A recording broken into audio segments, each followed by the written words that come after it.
Bien, Martín, vamos a hablar de economía, ¿no? Pero para entrar en contexto, ¿cómo estamos en el tema económico? El otro día salían unas publicaciones, unas informaciones de que Bolivia requiere por lo menos 12.000 millones de dólares para recién ir estabilizándonos en el tema económico. En todo el año necesitamos 12.000 millones de dólares, sí, es algo cierto, ¿no? En primer lugar, tenemos que observar en qué momento estamos. Estamos en un momento de deflación en Bolivia. Tenemos índices inflacionarios muy reducidos y tenemos que la gente no está pudiendo comprar lo que habitualmente compraba.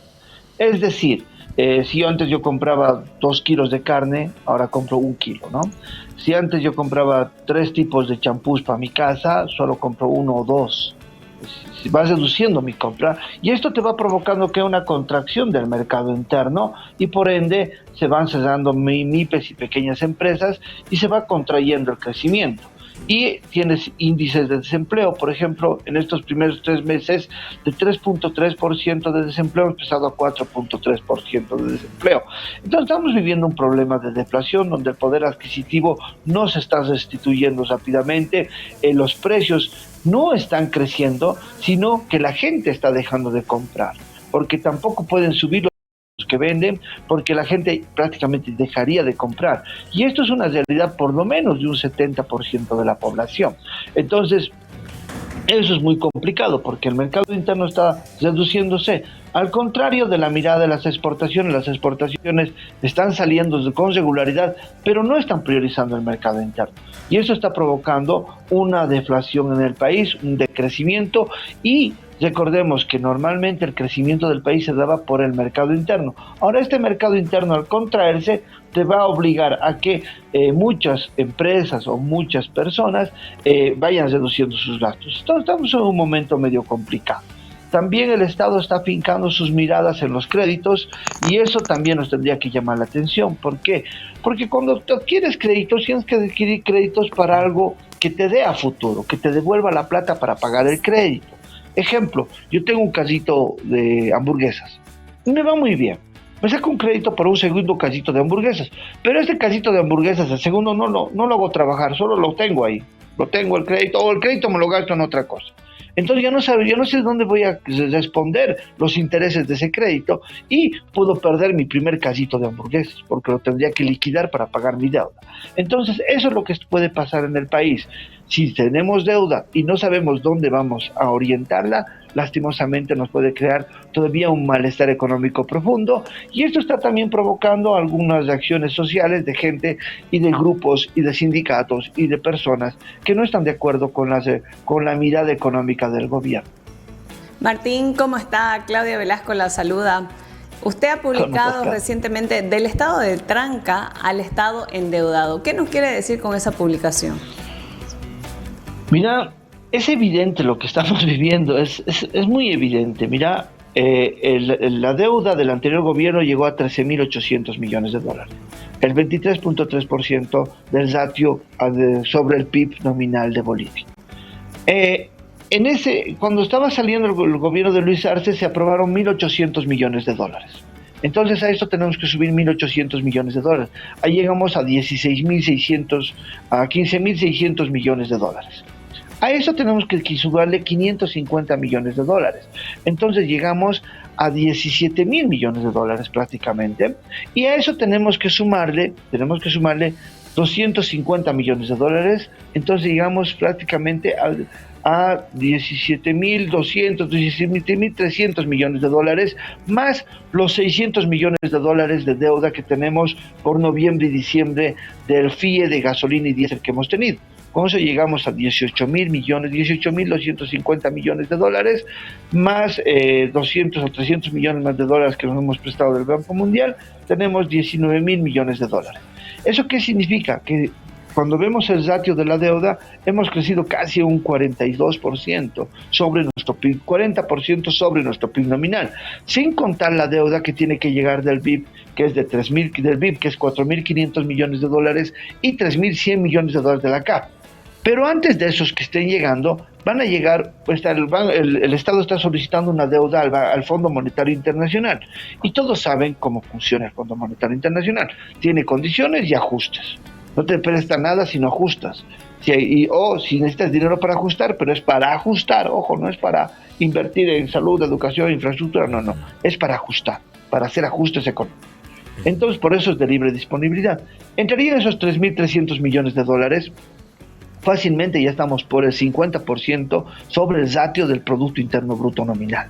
Entonces estamos hablando que nos hemos endeudado en 7 meses casi lo mismo que en 20 años.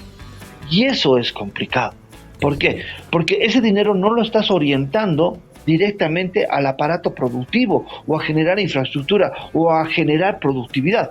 Lo estás enfocando a pagar huecos, a salir de la situación, a esquivar la situación. Entonces no hay una reactivación del tronco, de la raíz productiva que es la materia prima.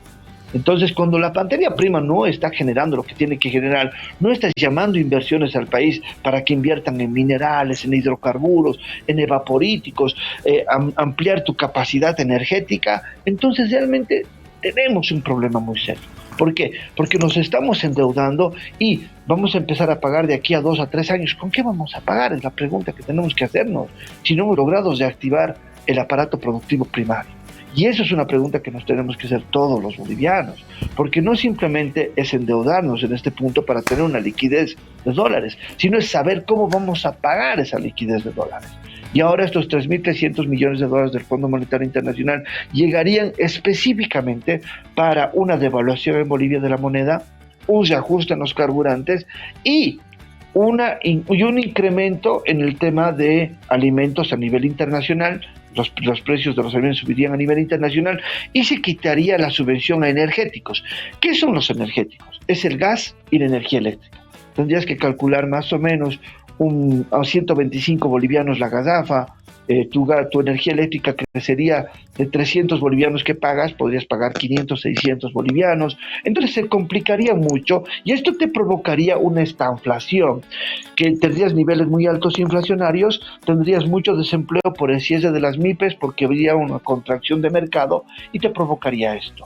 Y también se ha visto un fenómeno, lastimosamente, en un estudio de Gonzalo Colque, se muestra que realmente el Estado tranca no se ha quitado, no se lo ha destrozado, no se lo ha botado, como han dicho. Al contrario, se ha empezado a ver que se está sacando más dinero para pagar sueldos de altos representantes del Estado, ministros y directores. Se ha visto un incremento de sueldos sencillos en empresas estratégicas como en Entel de 30.000 a 65.000 bolivianos. Se ha visto como en el Mutum el gerente cuando entró a la incidencia del Mutum quiso subirse el sueldo de 18.000 a 30.000 bolivianos. Creo que lo logró ya, pero no lo podía lograr porque no había la productividad necesaria en esa empresa estratégica. Entonces, esto también te está provocando desigualdades. Te está pidiendo ajustarte y endeudarte, ajustar a los bolivianos, y todos los bolivianos van a decir, bueno, nos ajustaremos por Bolivia y nos endeudaremos también por Bolivia con el Fondo Monetario Internacional, pero mientras ves que otros se están beneficiando con aumentándose el salario o haciendo más gastos en representatividad. ¿A qué me refiero? A gastos honorosos en viajes o utilizar muchas movilidades para el transporte, algo que no se veía mucho en La Paz en los últimos 4 o 5 años, ahora sí se ve nuevamente, ha vuelto lo que acostumbraba Evo Morales a andar con una fila de autos, ahora sí lo estamos viendo ministros, viceministros y otros. Entonces hay gastos muy honorosos en representatividad y eso también se refleja en el presupuesto. Por eso hablo de que el Estado tranca al final sigue, pero estamos pasando de un Estado tranca a un Estado endeudado que no va a poder pagar sus deudas y puede entrar en default. Martín, se le vendió al país, ¿no es cierto?, muchas promesas, entre ellos es que nuestro país sea más productivo, soberano, de que se puedan reducir varios gastos, burocracia, además de eliminar algunos privilegios y sobre todo la corrupción y, como te decía, apoyar a la productividad. ¿Se lo está logrando conseguir esto o solamente sigue siendo una simple promesa? Mira, cuando tú ves el Estado tranca que ha descrito Rodrigo Paz, es un Estado lento, es un Estado pesado, es un Estado con muchísima burocracia. ¿Qué ha hecho Rodrigo Paz para eliminar eso? Ha quitado la papelería. Más de eso no ha hecho. Entonces, ahí te tienes que cuestionar. Ahí te tienes que cuestionar realmente si realmente el Estado tranca ha dejado de ser un Estado tranca o simplemente se lo ha maquillado un poco, pero sigue siendo el mismo Estado lento y pesado de 50-50, ¿no? Pero en realidad para hacer este cambio de 50-50 se tiene que ver partidas, se tiene que quitar partidas al Estado y quitar partidas a las gobernaciones de la policía, pagar esos salarios. ¿Quién va a pagar los de salud si se parte así el presupuesto? ¿Cómo tenemos que arreglar el tema de las coparticipaciones desde la constitución política del Estado? Entonces realmente lo que se ha hecho, no se ha hecho nada, y puedes darte cuenta que el Estado sigue siendo el mismo pesado de siempre, sigue generando gastos excesivos, y lo único que está tratando de hacer es eliminar algunas empresas públicas, que está bien, pero se debería hacer a través de una mirada transparente, ¿no? Eso hay que decirlo a Pablo Camacho, que lo haga de una mirada transparente, porque recordemos que muchas de estas empresas públicas te aportaban liquidez al Estado para pagar bonos en la renta de dignidad y otros, y aportar al Fondo Solidario de Vejez. Entonces, hay muchas cosas que no se las están viendo, y el Estado no ha dejado de ser este Estado tranca, simplemente te está transcurriendo o está pasando a ser un Estado muy endeudado. Entonces, como algunos dicen, del Estado tranca al Estado trampa. ¿Y cuál es la trampa? El endeudamiento. ¿Cuál es la trampa? Que te dicen que te van a reformular el aparato productivo primario y no lo hacen. ¿Cuál es la trampa? Que te dicen que van a hacer inversión en salud, educación e infraestructura, y dentro del presupuesto general del Estado, esos 4.000 millones de bolivianos que tenían que ir para ese estamento, se los elimina, diciendo que esos 4.000 millones de bolivianos gastaba el Estado en publicidad. Cuando tú desglosas la publicidad que gastaba el anterior Estado, que es lo que quieras, solo gastaba 200 millones de bolivianos por año. Y el ministro de Economía nos ha dicho que gastaba 4.000 millones de bolivianos. Ahí también vienen las mentiras. Lo que se está reduciendo es infraestructura, salud y educación. Por eso tienes carreteras en mal estado. Y el Estado, cuando tú le dices, quiero que me arregles mi carretera, te dice, espera que llegue el crédito, pues.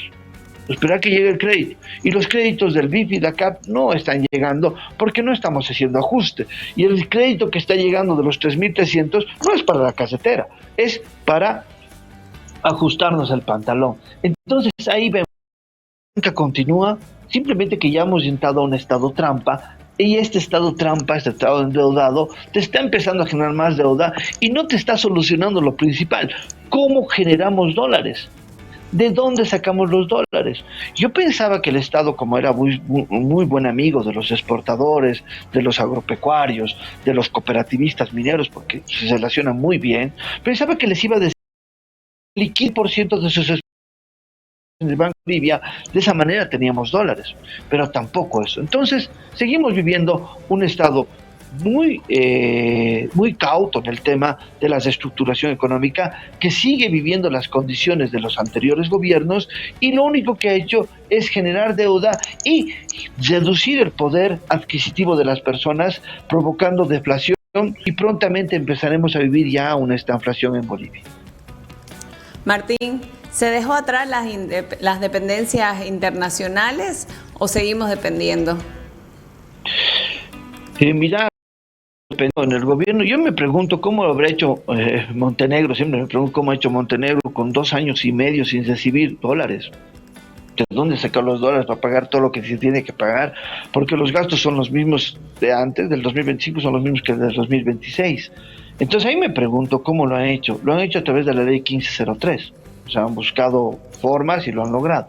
Ahora me pregunto, y como no han recibido créditos, los créditos que se han usado le han llegado a este Estado así un montón de créditos interesantes, que estaba bien para que inicie el Estado. Tenían créditos, tenían apoyo de la Asamblea Plurinacional, tenían esa proyección. Tienes un riesgo país reducido, y ahí va la respuesta. Tienes un riesgo país reducido, tienes las que te califican el riesgo, te han subido tu calificación de riesgo, tienes todo ideal para llamar inversiones, pero lo que no tienes es eficacia, lo que no tienes es eficiencia, lo que no tienes es no saber cómo, no saber el know-how de cómo hacerlo, y eso es lo que ha fallado. Realmente ha fallado, porque ahora ya estás en otra crisis política, más social que política, y eso te puede subir tu riesgo país. y eso te puedes bajar tus calificaciones de riesgo. Entonces es complicado. Las relaciones con los otros países que tenemos son las mismas que hemos tenido anteriormente. Siempre ha habido flujo de créditos con el BID, con el Banco Mundial, pero eran créditos para obras concretas. Estos créditos que estamos sacando son de libre disponibilidad. Por ejemplo, el de la CAF va a entrar, una parte se va a usar en infraestructura, pero otra parte se va a utilizar como créditos a los productores agropecuarios. Lo mismo del BID está enfocado específicamente a créditos para agropecuarios. Entonces, ahí te das cuenta que son otro tipo de créditos y es otra forma de formular, pero las relaciones con estos estamentos continúan igual. Lo que no está igual es que no te están dando una solución estratégica real. Algo, por ejemplo, Luis Arce, has realizado el tema de la exploración. Eso hubiera salido genial si en el 2021 te aprobaron la ley de hidrocarburos. Como no te lo han aprobado, el Parlamento se ha opuesto y todo eso, entonces no ha habido una ley que acompaña a la exploración. Si hubiera ido acompañando, terminabas de explorar y hubieras tenido inversiones, pero no ha resultado así. Ahora tienes exploración, pero no tienes inversiones porque tampoco han hecho la ley. Entonces, estamos como en el 2025. A principios del 2025 estamos igual, pero sin ninguna proyección de crecimiento a futuro, solo el agradecimiento de deuda. Puedo decir que nuestras relaciones con el exterior están magníficas, con Estados Unidos, con el BRICS estamos por romper, lastimosamente, no hay una relación mutua, tenemos muy malas relaciones con otros países por el tema de la tosudez, de la mirada no muy multipolar del mundo, pero bueno, eso es ya políticas de ahí, pero normalmente con entidades de préstamos sí tenemos buenas relaciones. Lo que no tenemos es saber cómo hacer el know-how para poder de esos créditos agarrar la platita y producir productividad en el país, y eso es lo que nos está preocupando a todos los bolivianos. Bien, Martín, ya para ir cerrando, en días pasados el ministro de Economía, él informaba de que el riesgo país de Bolivia había caído al menos 378 puntos, que íbamos mejorando en el tema de las exportaciones. ¿Cuánto hay de ello? Mira, el riesgo país es interesante. Se ha pagado el servicio de deuda de 2.247 ha quedado a 440 puntos. Es una rebajada interesantísima, muy buena. Y eso es porque siempre se ha pagado el servicio de deuda. Lo que nos ha hecho subir el riesgo país ha sido la crisis política. Es el primer punto que tenemos que decir. La crisis política nos ha provocado un país ha bajado. Ahora tenemos un superávit en exportaciones, estamos exportando más que nunca, pero lo raro es que nuestro mercado interno ha decrecido, que la gente está comprando menos, que se han encarecido los productos, pero en exportaciones estamos radiantes. Pero lo malo de que estas exportaciones no se están liquidando los dólares en el Banco Central de Bolivia. ¿De qué te sirve exportar y exportar, achicar el mercado interno, que nosotros tengamos problemas para comprar alimentos, si los dólares no llegan a su finalidad, que es el Banco Central de Bolivia? Si los dólares no nos sirven y el Estado está en problemas de liquidez y está recurriendo a deuda, entonces no nos sirve de nada. Realmente no nos sirve de nada, porque simplemente un pequeño grupo se está haciendo muy millonario. Y el resto del país, no. Y eso es lo que tenemos que comprender. No es que yo sea un revolucionario comunista, como decían antes los barbones. No. Simplemente te estoy mostrando una realidad. Que está bien exportar, pero cuando esos dólares llegan al país, ¿llegan para qué? Para generar mayor liquidez. Y esa liquidez genere mayor inversión. Y esa inversión llegue mayor circulante dentro de la sociedad. Y esa sociedad pueda empezar a generar mayores emprendimientos. Pero si eso no pasa, realmente te tienes que cuestionar, ¿qué estás haciendo mal? Bueno, las exportaciones han crecido, nuestro riesgo país ha reducido, pero la gente en Bolivia está viviendo cada vez peor. Entonces